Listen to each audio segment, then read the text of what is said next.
నమస్తే, welcome to our channel. నేను మీ ప్రియాంకర. ఏపీలో మొంతా తుఫాన్ గురించి మనందరికీ తెలిసింది. ఇప్పుడు దాని యొక్క ప్రభావం ఏ విధంగా ఉంది అనేది కూడా ఎప్పటికప్పుడు అప్డేట్స్ అనేవి ఇస్తూనే ఉంటున్నారు. మరి ఈ నేపథ్యంలో ప్రభుత్వం కూడా కొన్ని చర్యలు చేపట్టాలంటే సంరక్షణ చర్యలు, అలానే ఏదైతే నష్టం వాటిల్లుతుందో వాటి నివారణ చర్యలు చేపట్టాలి. ఈ నేపథ్యంలో ప్రభుత్వం ఏదైతే టెక్నాలజీ వాడిందో ఇది అమెరికా తరహా టెక్నాలజీని చంద్రబాబు నాయుడు గారు వాడుతున్నారు అనే ఒక వార్త బయటకు వచ్చింది. మరి ఆ టెక్నాలజీ ఏంటి, ఎలా యూజ్ చేస్తున్నారు, ప్రజలకి అది ఎలా ఉపయోగపడుతుంది అనేది ఈ వీడియోలో తెలుసుకుందాం. ఈరోజు దీని గురించి మనతో మాట్లాడడానికి సీనియర్ జర్నలిస్ట్ సిఎస్ రావు గారు ఉన్నారు. ఆయనతో మాట్లాడదాం.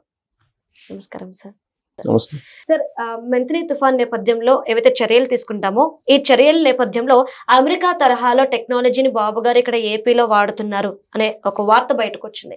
ఏంటి సార్ ఆ టెక్నాలజీ? సో మొదటి నుంచి కూడా టెక్నాలజీని వాడుకోవడం ద్వారా సంక్షోభాల నుంచి కానీ లేదంటే సౌకర్యాలు పొందొచ్చు, సంక్షోభాల నుంచి బయటపడొచ్చు అనేది చంద్రబాబు గారి యొక్క ఒపీనియన్. ఆయనకు ఒక స్ట్రాంగ్ ఒపీనియన్ ఉంటుంది. టెక్నాలజీని కనుక అన్ని రంగాల్లో ఇంప్లిమెంట్ చేయగలిగితే సక్సెస్ఫుల్గా డెఫినెట్గా అవినీతి తగ్గుతుంది, అక్రమాలు తగ్గుతాయి, ప్రజలకి ఎక్కువగా సేవ చేయొచ్చు అని నమ్మేటువంటి లీడర్లు ఆయన ఒకళ్ళు. ఇప్పుడు మెంతని తుఫాను, దానికి సంబంధించి గత 3 రోజుల నుంచి ఎక్సర్సైజ్ చేస్తూ ఉన్నారు. ఎందుకు? ఎక్కడ కూడా నష్టం జరగకూడదు, ప్రాణ నష్టం, ఆస్తి నష్టం జరగకూడదు, ప్రజలు సేఫ్ సైడ్గా తుఫాన్ నుంచి బయటపడాలి అనేటువంటి ఆలోచనతో ఆయన రివ్యూ మీటింగ్లు పెడుతున్నారు. దానికి సిస్టమ్ తయారు చేశారు. ఇప్పుడు అజయ్ జైన్కి కొంత భాగం, అలాగే సిసోడియా గారికి కొంత భాగం అప్పచెప్పారు స్టేట్ మొత్తాన్ని. వాళ్ళ కింద మిగతా స్టాఫ్ ఉంటారు, కలెక్టర్లు, వీళ్ళందరూ ఉంటారు. 18 మంది ఐఏఎస్ఎల్ని కొన్ని జిల్లాలకి అప్పచెప్పారు. వాళ్ళ కింద మళ్ళీ రెవెన్యూ డివిజన్ తర్వాత మండలాల కింద గ్రామాలు, ఇలా ఒక సిస్టమేటిక్గా చేశారు. చేసిన తర్వాత వీళ్ళని అలర్ట్ చేయాలి. ఎందుకు అలర్ట్ చేయకపోతే ఆర్టీజీఎస్ ద్వారా అలర్ట్ చేయకపోతే వాళ్ళకి తెలియదు కదా, గ్రౌండ్ లెవెల్లో ఉన్నటువంటి వాళ్ళకి. అందుకే ఇప్పుడు సచివాలయం నుంచి అలర్ట్ చేస్తూ ఉన్నారు. అయితే ఏ సిస్టమ్ని ఈసారి అడాప్ట్ చేశారు చంద్రబాబు నాయుడు గారు అంటే అమెరికా తరహా సిస్టమ్ని అడాప్ట్ చేశారు. ఏంటి అని అంటే real time voice recording system అంటారు. Real time voice recording system. దీన్ని ఇప్పుడు ఈ మెంతని తుఫాన్ సందర్భంగా దాన్ని ఉపయోగిస్తున్నారు. ఏంటి అది అని అంటే జనరల్గా అమెరికాలో ఎలా ఉంటుందంటే, నేను కూడా వెళ్ళాను. అమెరికా వెళ్ళినప్పుడు నేను కూడా కొన్ని సందర్భాల్లో ఆ రియల్ టైమ్ వాయిస్ రికార్డింగ్ ద్వారా వచ్చేటువంటి అక్కడ టోర్నడోస్ అని ఇవన్నీ వస్తుంటాయి. వచ్చినప్పుడు ఇమీడియట్గా మొబైల్లో అలర్ట్ ప్రకటిస్తాయి. అలర్ట్ ప్రకటించి వాయిస్ వస్తుంది.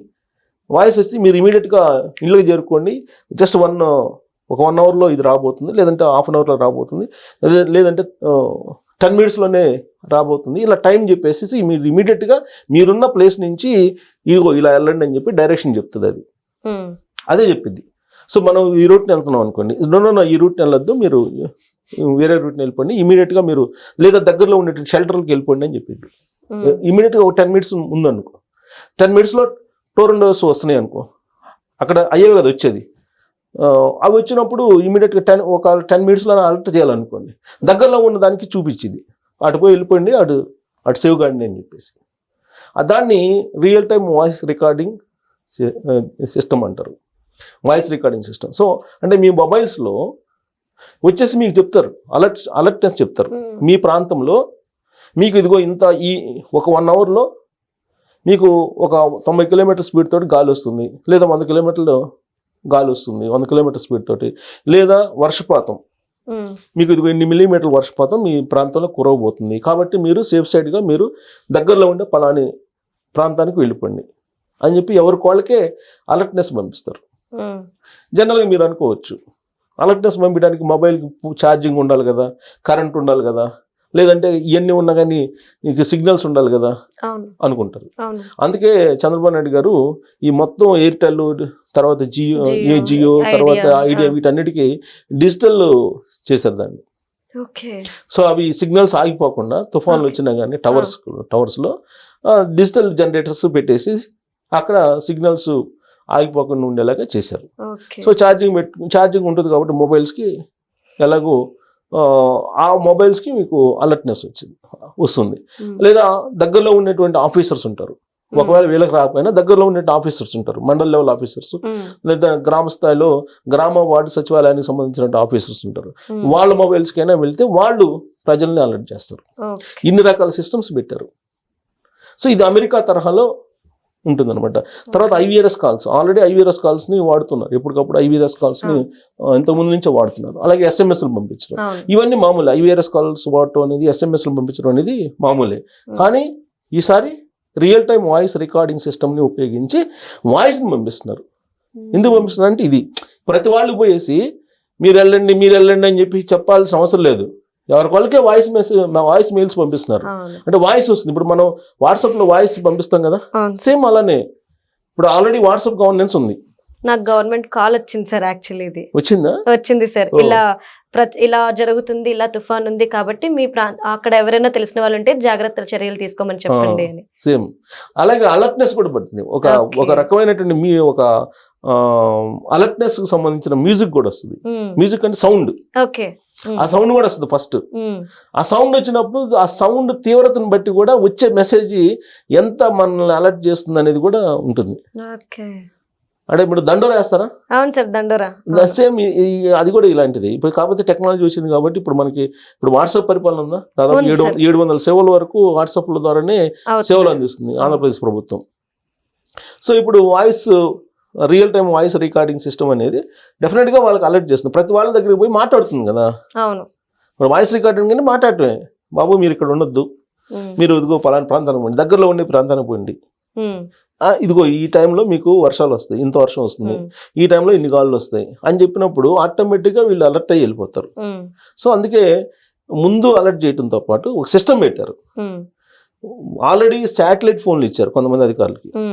శాటిలైట్ ఫోన్లు అంటే ఇప్పుడు మొబైల్ ఒకవేళ వర్స్ట్ కేసులో ఒకవేళ ఫోన్లు ఆగిపోయినా కానీ ఈ అధికారులకి శాటిలైట్ ఫోన్లు ఇచ్చారు, శాటిలైట్ ఫోన్లు వాడటానికి.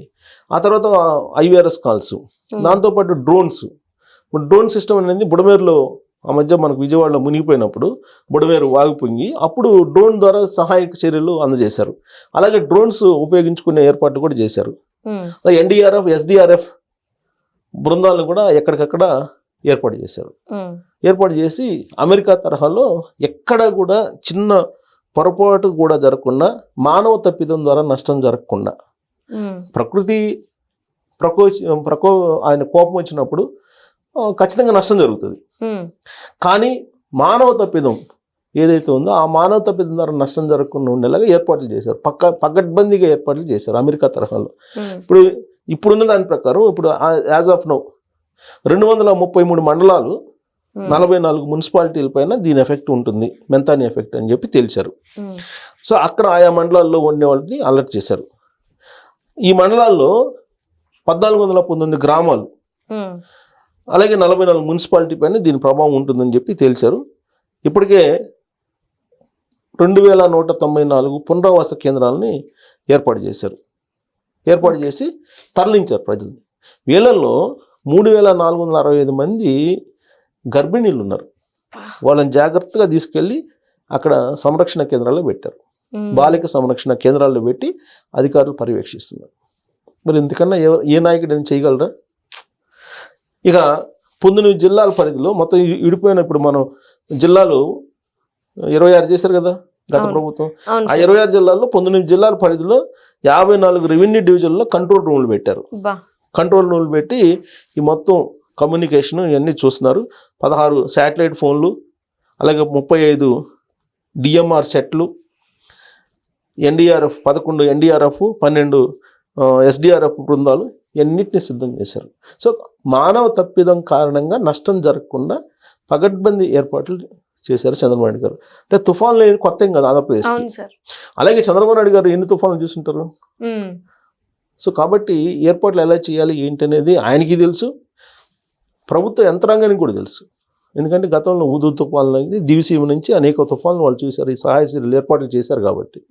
సో కాబట్టి ఆంధ్రప్రదేశ్లో మెంతాని తుఫాన్ ఎంత తీవ్రంగా వచ్చినప్పటికి కూడా ఇబ్బంది లేకుండా ప్రజలకి చంద్రబాబు నాయుడు గారు ఏర్పాట్లు చేశారు. కాకపోతే ఏంటంటే ఇప్పుడు వాతావరణ శాఖ చెప్తున్న దాని ప్రకారం అది అనుకున్నంత తీవ్రంగా లేదు, బలహీనపడిందని చెప్పి చెబుతున్నారు.